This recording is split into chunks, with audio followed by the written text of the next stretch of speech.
اگروال نئی دہلی سے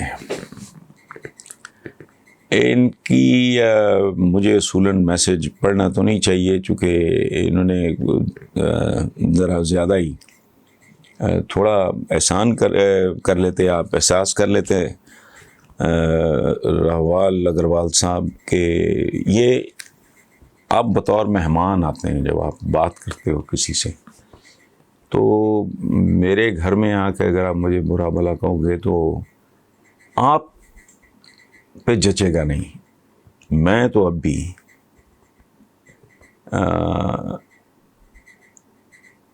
اتنی ہی عزت احترام سے، اور میں پڑھ بھی دوں گا کہ اگروال صاحب نئی دہلی سے ہیں، کہتے ہیں کہ آپ ادھر ادھر کی مت ماریں، ہمیں صرف یہ بتا دیں کہ کیا قائد اعظم حقیقت میں قائد اعظم تھے جنہوں نے ملک دو قومی نظریے کی بنیاد پہ تقسیم کر دیا؟ اچھا، عمران خان کے حوالے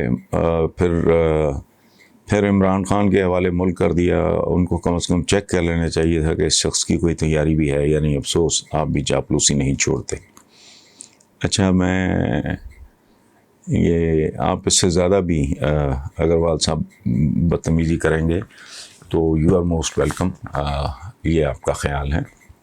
پہلی بات یہ ہے کہ بے نظیر بھٹو مرحومہ کی گورنمنٹ سے لے کے نواز شریف تک اور آج تک مجھ پہ دو الزام کبھی کسی نے نہیں لگائے۔ آپ پہلے آدمی ہو، آپ کو مبارک ہو۔ ایک تو چاپلوسی والا کام میری زندگی میں تو ملتا نہیں ہوں لوگوں کو، میں تو ملنے سے چنگے بھلے بندے ملنے سے انکار کر دیتا ہوں۔ اس کی وجہ یہ نہیں، کوئی ایروگنس نہیں ہے، میرے پاس ہمت ہی نہیں ہے، میرا ٹائپ ہی نہیں ہے، میں انٹروورٹ سا آدمی ہوں۔ میں تو اپنے گھر میں نہیں جاتا، اور یہ کوئی نئی بات نہیں ہے، یہ پچھلے 25-30 سال سے میرا روٹین ہے۔ جب میں اپنے فارم ہاؤس پہ رہتا تھا تو میں لوور پورشن پہ ہفتے میں ایک آدھ بار جاتا تھا، اوپر ہی۔ یہاں یہ گھر جو آپ دیکھ رہے ہیں یہ ہمارا شہر والا گھر ہے، اس کے میں بیسمنٹ سے میں I don't go up stairs. Family رات کو اکٹھے ہو جاتے ہیں، 1-1.5 بچوں کے ساتھ گپ شپ لگائیے۔ چاپلوسی کا مجھے سمجھ نہیں آئی، آپ نے کیسے پی ٹی آئی کی گورنمنٹ میں پہلا آدمی تھا، میرے دوست احباب جتنے بھی کولیگس کہہ لیں، دوست تو خیر کیا میرے بہت لمیٹڈ ہیں زندگی میں، تو انہوں نے کالمز لکھے کہ 1 سال بھی نہیں ہوا ابھی، اور یہ آدمی پی ٹی آئی کے جس نے 22-24 سال جب یہ اپوزیشن میں مار کر، اب بھی آئی ایم ویری کریٹیکل۔ بات اچھی کبھی شہباز شریف صاحب نے بھی کی ہے تو میں نے تعریف کی ہے، یہ یاد رکھیں۔ پنجاب فوڈ اتھارٹی لانچ کی، اس کا کام دیکھا، سبحان اللہ۔ اسی طرح کچن گارڈننگ کا انہوں نے کانسیپٹ دیا، بہت اچھا۔ سو بندے نہیں ہوتے، کام ہوتا ہے۔ بات اچھی لگے گی میں تعریف کروں گا، ورنہ میرا کسی کوئی لینا دینا۔ چاپلوسی کی آپ نے تہمت لگائی تو میں نے تو ضیاء الحق جیسے بندے کے زمانے میں جیلیں کاٹی نہیں ہیں، وہ نہیں۔ تو آپ اگر ایسا سمجھتے ہیں تو وہ ٹھیک ہوگا۔ دوسرا آپ نے کہا کہ صرف یہ بتا دیں کہ کیا قائد اعظم حقیقت میں قائد اعظم تھے جنہوں نے ملک دو قومی نظریے کی بنیاد پہ تقسیم کر دیا؟ اب اس کا سوال، آپ اس سوال کا جواب آپ سے لے لیں۔ پہلی بات تو یہ ہے کہ قوموں میں اسی طرح ہوتا ہے، فادر آف اے نیشن فلانا، یہ سارا مہاتما گاندھی، میں تو ان کو گاندھی جی کہتا ہوں ہمیشہ، ان کی عزت کرتا ہوں۔ ہر قوموں کو دیکھیں، ایک قوم کا ہیرو دوسرے قوم کا ویلن ہوتا ہے، ایک قوم کا ویلن دوسرے قوم کا ہیرو ہوتا ہے۔ تو یہ زندگی، انسانی تاریخ اس سے بھری پڑی ہے۔ ہم ان کو محبت سے قائد اعظم کہتے ہیں، آپ کو نہیں اگر یہ بات پسند آتی۔ اچھا، اصل بات جو آپ نے کی ہے، جس کی بنیاد پہ آپ نے کہا کہ کیا وہ واقعی قائد اعظم تھے دو قومی نظریے کی بنیاد پہ تک؟ اب اگروال صاحب، یہ کالم آپ کا سوال تو اب آیا ہے نا، یہ کوئی 10 دن پہلے پاکستان کے سب سے بڑے اخبار میں یہ کالم چھپ چکا ہے، آپ کے سوال سے کوئی 10 دن پہلے۔ میں پڑھ دیتا ہوں، پھر آپ جانیں، آپ کے بھگوان جانیں، اور مجھے اس کا جواب ضرور دینا ہے آپ نے۔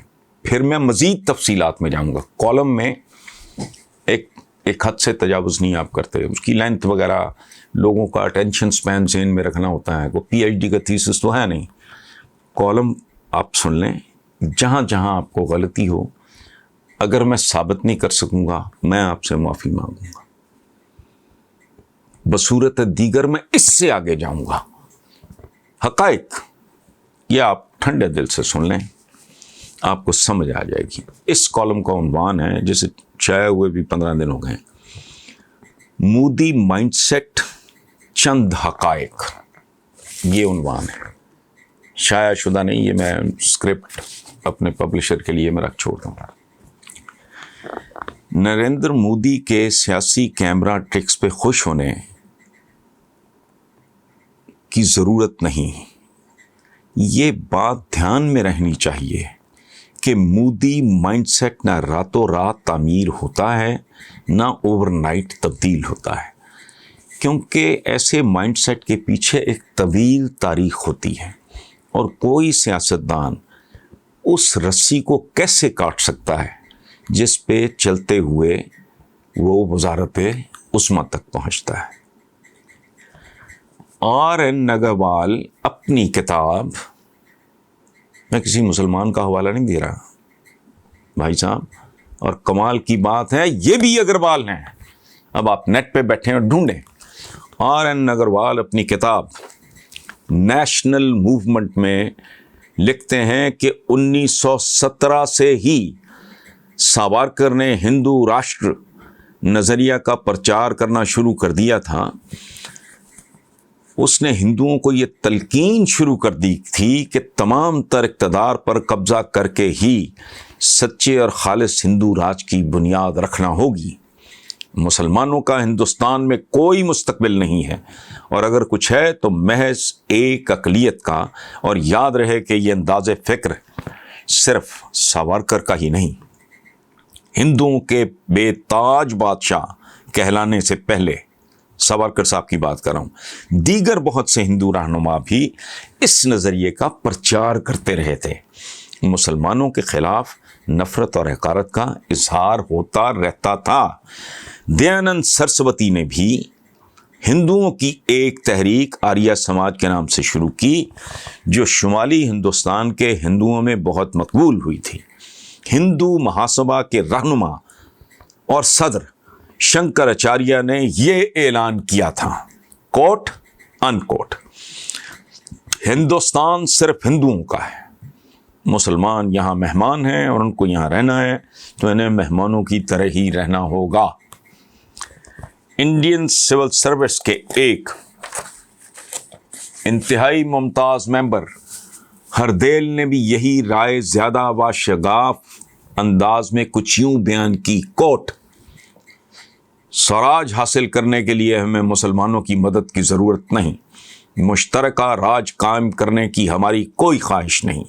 ہندو مسلم مشترکہ مملکت نری بکواس ہے جو کبھی قائم نہیں ہو سکتی. ان کوٹ. ہردیال نے اپنی مشہور کتاب میرے وچار میں تو یہاں تک لکھا ہے کہ ہندوستان اور پنجاب میں ہندو نسل کے مستقبل کا انحصار مندرجہ ذیل 4 اصولوں پر ہے. نمبر 1, ہندو شنگٹن, یا مجھے یہ ہندی لفظ ہے میرے منہ پہ نہیں چڑھ رہا. نمبر 2, ہندو راج. نمبر 3, مسلمانوں کی شدھی. نمبر 4, افغانستان اور سرحد کے مسلمانوں کی شدھی اور ان پہ تسلط, کیونکہ جب تک ہندو قوم ان 4 اصولوں پہ کاربند نہ ہوگی ان کا بطور نسل محفوظ رہنا ممکن نہ ہوگا. یہ سارے اعلانات اور بیانات اس دور کے ہیں جب ہندوستان کی تقسیم کا کہیں تصور تک موجود نہیں تھا. پاکستان کا تصور ہی سب سے پہلے اقبال کے خطبہ الہ آباد 1930 میں دکھائی دیا, جس کے ساتھ ہی کیمبرج یونیورسٹی میں اس کی جھلک نظر آتی ہے جب لندن میں منعقدہ دوسری گول میز کانفرنس کے شرکاء میں چند مسلمان طالب علموں کی طرف سے ایک پیمفلٹ تقسیم ہوا جس کا عنوان تھا ناؤ اور نیور, یعنی ابھی نہیں تو کبھی نہیں. اور دلچسپ بات اگروال صاحب, تاریخی حقیقت ہے, دلچسپ ترین بات یہ کہ اس وقت اس تصور کو ممتاز ترین مسلمان رہنماؤں نے طالب علم کی اسکیم سمجھ کے ردی کی ٹوکری میں پھینک دیا، جن میں بابائے قوم قائد اعظم محمد علی جناح بھی شامل تھے۔ مسلم لیگ اور اس کے صدر کو یہ نظریہ 7-8 سال بعد 1940 میں ہندوانہ رویوں کو دیکھ کر اپنانا پڑا۔ ایک طرف ساورکر اور محاسبہ کھلم کھلا دو قومی نظریے کے حوالے سے، دوسری طرف کے ایم منفی یا منفی، میں نے انگریزی میں پڑھا ہے اس لیے مجھے معاف کریں اگر میں لفظ غلط بول جاؤں، ڈاکٹر مونجے اور ڈاکٹر کھارے جیسے کانگریسی رہنما کھلم کھلا اکھنڈ بھارت کا پرچار کر رہے تھے۔ اس وقت تک ملک میں غالب آواز مہاتما گاندھی کی تھی، جنہوں نے کبھی دو قومی نظریہ بہرحال تسلیم نہیں کیا۔ قائد اعظم نے گاندھی اور پنڈت نہرو سے طویل مذاکرات کیے، لیکن اقلیتوں کے لیے مناسب تحفظ کی یقین دہانی حاصل نہ کر سکے۔ حالانکہ جب تقسیم ہند کو واحد قابل عمل آئینی حل کے طور پہ کانگریسی حلقوں میں بھی تسلیم کیا جانے لگا، تو اس وقت بھی مسلمان اس کے خلاف تھے۔ اب فہرست سنیں، مثلاً سرحد فرنٹیئر جسے اب کے پی کے کہتے ہیں میں خان بردرز، پنجاب میں یونینسٹ پارٹی، کشمیر میں شیخ عبداللہ، سندھ میں جی ایم سید، خاکسار علامہ مشرقی کی قیادت میں اس کی مخالفت کر رہے تھے۔ یہ سارے لوگ، چودھری افضل حق، عطا اللہ شاہ بخاری، مولانا مظہر علی وغیرہ ہندو مسلم قومی اتحاد کے داعی و حامی تھے۔ اور آپ قائد اعظم کے بارے میں بات کر رہے ہیں تو حضور سروجنی نائیڈو کا یہ بیان 1,00,000 کتابوں میں موجود ہے، جس میں انہوں نے قائد اعظم محمد علی جناح کو ہندو مسلم اتحاد کا سفیر قرار دیا تھا، ایمبیسڈر، ہندو مسلم یونٹی کا ایمبیسڈر۔ مختصراً یہ کہ اصل مسئلہ ایک خاص ذہنیت کے معماروں کی پرانی انتہا پسندانہ مسلمان دشمن ذہنیت کا ہے۔ اس لیے یہ امید یا توقع کہ مودی مائنڈ سیٹ میں کوئی تبدیلی تو کیا لچک بھی ہو سکتی ہے، تاریخی حوالوں سے غیر منطقی دکھائی دیتا ہے۔ اس لیے نریندر مودی صاحب کے ہر موڈ اور موو پر ٹھنڈے دل و دماغ کے ساتھ غور کرنا ہوگا۔ کاتا اور لیوڑی والا رویہ کسی طرح بھی درست نہیں ہوگا۔ اچھا میرے بھائی اگروال صاحب، یہ تو ان میں سے بہت سی چیزیں ایسی ہیں جو نیم خواندہ لوگوں کو بھی، مثلا سروجنی نائیڈو صاحب کا میں نے حوالہ دیا، ایمبیسڈر، اور وہ تو کانگریس میں تھے جناح صاحب بڑی دیر تک۔ تو بھائی اس طرح نہیں ہوتا۔ اور باقی یہ جو یہ انہوں نے کہا ہے کہ جی یہ مسلمانوں کو شدی اور یہ صرف یہاں ہندوؤں کا ہے، دنیا ایسے نہیں چلی۔ امریکہ تو ریڈ انڈینز کا تھا، یہی حال کینیڈا کا تھا۔ آج امریکہ کون سی قوم ہے میرے بھائی؟ It's a nation of nations. اب یہاں ہم کہیں یہاں ہندو نہیں رہ سکتے، کیوں نہیں رہ سکتے؟ بسم اللہ بھی، کیوں نہیں؟ سکھ نہیں رہ سکتے، کیوں نہیں؟ یہ 623 یا 25 سال 3 کانٹیننٹس پہ حکومت کی ہے۔ استنبول قسطنطنیہ کہلاتا تھا، آنے والے ترک تھے، وہ آ گئے، جذب ہو گئے۔ آپ بات کرتے ہو مغلوں کی، مغل یہاں جذب ہو گئے، وہ کو لوٹ مار کر کے چلے نہیں گئے۔ گائے کی قربانی پہ پابندی لگانے والا کون تھا؟ اکبر اعظم۔ کبھی اس کے 9 رتن تو اٹھا کے دیکھیں کون کون سے لوگ تھے۔ تو اس طرح نہیں بھائی، انسانوں کے درمیان ہم سب سے پہلے انسان ہوتے ہیں، اور کسی کا کوئی ایسا بلڈ گروپ نہیں ہے جو مسلمانوں میں نہیں ہوتا، یا ہندوؤں میں نہیں ہوتا، یا عیسائیوں میں نہیں ہوتا، یا وہ جو بدھسٹ ہیں ان میں نہیں ہوتا، یا وہ جو ڈیوڈ اسٹار جوز ہیں ان میں۔ تو اس لیے بہرحال یہ میرا نقطہ نظر ہے، اور آپ اس کو اگر تاریخی طور پہ جھٹلانا چاہیں تو یہ پلیٹ فارم آپ کا بھی اتنا ہی ہے جتنا میرا ہے۔ Thank you very much.